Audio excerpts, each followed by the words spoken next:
Assalamualaikum warahmatullahi wabarakatuh. Bismillah, alhamdulillah, wassalatu wassalamu ala sayyidina rasulillah Maulana Muhammad bin Abdullah wa ala alihi wa sahbihi wa mawala amma ba'du. Para sahabat sekalian, kembali kita bertemu pada hari ini. Kali ini kita akan bahas tentang masalah tema tentang masalah makanan dan minuman. Apalagi kita saat ini menjelang hari raya ya. Kita menjelang hari raya, biasanya kalau kita silaturahim ke rumah-rumah penduduk atau ke rumah tetangga handai taulan kita kadang-kadang disuguhi dengan beberapa makanan, dan ini merupakan sebuah tradisi yang sudah turun-temurun dan berlangsung lama di negeri kita Indonesia khususnya, dan merupakan ciri khas daripada Islam Nusantara. Para sahabat sekalian, Allah Subhanahu wa Ta'ala berfirman di dalam Al-Quran bahwasannya kalau kita berhadapan dengan makanan, ada sebuah perintah yang disampaikan dalam Quran surat Al-Baqarah ayat 172, bahwasannya Allah Subhanahu wa Ta'ala memerintahkan kepada kita, ya ayyuhalladzina amanu kulu min thayyibati ma razaqnakum.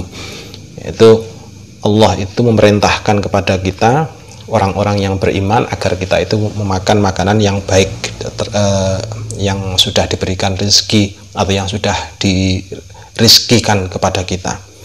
Nah, terkait dengan makanan yang baik ini,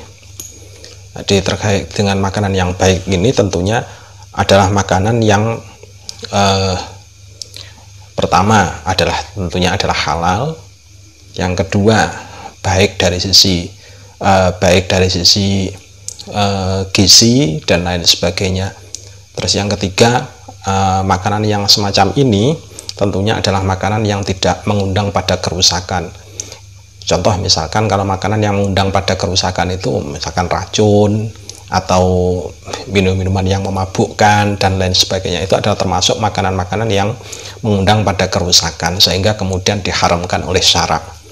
Nah, terkait dengan makanan yang semacam ini, Allah Subhanahu wa Ta'ala juga sudah berfirman di dalam surat Al-Baqarah ayat 185, A'udzubillahi minasyaitonirrajim, wa anfiqu fi sabilillah wa la tulqu bi aydikum ila tahlukah wa ahsinu innallaha yuhibbul muhsinin. Yang artinya, dan nafkahkanlah rezekimu di jalan Allah, dan jangan menjatuhkan tangan kalian di dalam kerusakan. Berbuat baiklah kalian, sesungguhnya Allah mencintai orang-orang yang berbuat baik.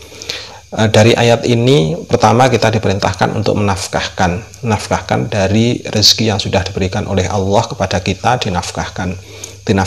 Nafkah itu ya bisa kepada keluarga kita, bisa kepada kerabat sanak saudara kita dan lain sebagainya. Terus yang kedua, kita dilarang untuk berbuat kerusakan atau menjatuhkan diri pada kerusakan. Menjatuhkan diri pada kerusakan itu termasuk dalam hal ini misalkan kalau ada hubungannya dengan makanan, misalkan memakan makanan yang mengandung racun atau yang merusak kesehatan kita dan lain sebagainya. Nah, terkait dengan makanan yang bisa merusak kesehatan kita, itu ada banyak macamnya. Kadangkala makanannya itu sudah berwujud halal. Kadangkala makanan itu berwujud halal, tetapi ketika makanan itu masuk ke dalam tubuh kita, kemudian memberikan efek negatif, misalkan alergi. Bagi yang makan makanan tertentu terus kemudian timbul alergi, terus kemudian beberapa diantaranya orang yang mengalami penyakit hipertensi misalkan atau darah tinggi, kalau makan makanan tertentu terus kemudian darah tingginya kambuh dan sebagainya. Memakan makanan yang ternyata berefek negatif semacam itu, khususnya adalah meskipun itu wujudnya adalah berupa makanan halal, dalam hal ini Allah merintahkan bahwasannya wala tulqu bi aidikum ila tahlukah, jangan menjatuhkan diri kalian atau tangan kalian pada kerusakan, sehingga kemudian hukumnya menjadi bagaimana? Ya nggak boleh, meskipun itu wujudnya adalah makanan-makanan halal. Atau misalkan kalau kita makan, ya harus ada diukur dengan kadar yang mungkin tidak membahayakan terhadap tubuh kita. Yang paling penting adalah perhatikan bahwasanya makanan itu tidak membahayakan tubuh kita. Ini kalau dari makanan halal. Jadi ada doror apa tidak terhadap tubuh kita. Karena memperhatikan sisi doror ini juga dianjurkan oleh syara.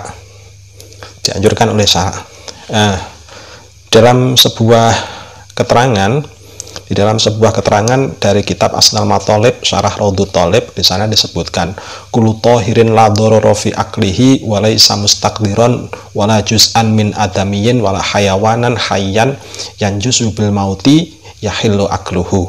Pada dasarnya semua jenis makanan, semua jenis barang yang suci, dari kullu tahirin, semua jenis barang yang suci, la dororo, yang tidak memiliki efek bahaya, fi aklihi, di dalam waktu makannya. Jadi ini semua benda suci yang tidak memiliki efek bahaya, efek membahayakan pada saat kita mengkonsumsinya, walaisa mustakdiron, dan benda tersebut tidak merupakan dari sesuatu atau berasal dari sesuatu yang menjijikkan atau kotor, wala juz'an min adamiyin, bukan terbuat dari sebagian tubuh manusia, wala hayawanan hayyan yanjusu bil mauti, atau terbuat dari hewan yang suci asalnya tapi terus kemudian mati tidak disembelih sehingga kemudian berubah menjadi najis, yahillu akluhu. Maka untuk makanan-makanan yang tidak mengandung efek-efek yang tidak menunjukkan ciri-ciri, satu membahayakan, dua menjijikkan, tiga berasal dari bagian manusia, bagian tubuh manusia, atau empat berasal dari hewan yang menjijikkan. Asalkan tidak ada ilat itu semua, maka semua makanan yang baik itu hukumnya adalah, semua makanan yang berasal dari benda suci hukumnya adalah halal untuk kita konsumsi. Tapi kalau kok mengandung unsur-unsur yang semacam itu, maka berarti ada efek bahaya terhadap kesehatan, terus kemudian dia terbuat dari bahan mustakdiron. Mustakdiron itu ya benda-benda yang menjijikkan tadi itu, terus ketika berasal dari tubuh manusia dan seterusnya tadi itu, maka kalau berasal dari itu semua maka hukumnya menjadi haram untuk kita konsumsi. Jadi istilahnya haram di sini itu tidak melulu bahwasanya fisiknya makanan itu terbuat dari sesuatu yang haram. Tadi kadang-kadang perkara halal itu juga bisa menjadi haram disebabkan karena mengandung efek bahaya terhadap tubuh kita. Rasulullah Shallallahu Alaihi Wasallam suatu ketika ditanya terhadap minuman, karena ada pertanyaan tentang suatu minuman yang disuguhkan kepada Rasulullah. Ciri daripada minuman yang diharamkan itu yang bagaimana? Suatu ketika Rasulullah disuguhi dengan al-bid'i, suatu minuman yang disebut dengan istilah al-bid'i. Al-bid'i itu sejenis khomer tapi tidak disebut khomer, tidak umum disebut sebagai khomer. Terus pokoknya disebut al-bid'i begitu saja. Mungkin kalau saat ini kita itu mungkin menyebutnya minuman kemasan lah, mungkin apa itu yang dinamakan sebagai bir bintang, atau mungkin minuman oplosan.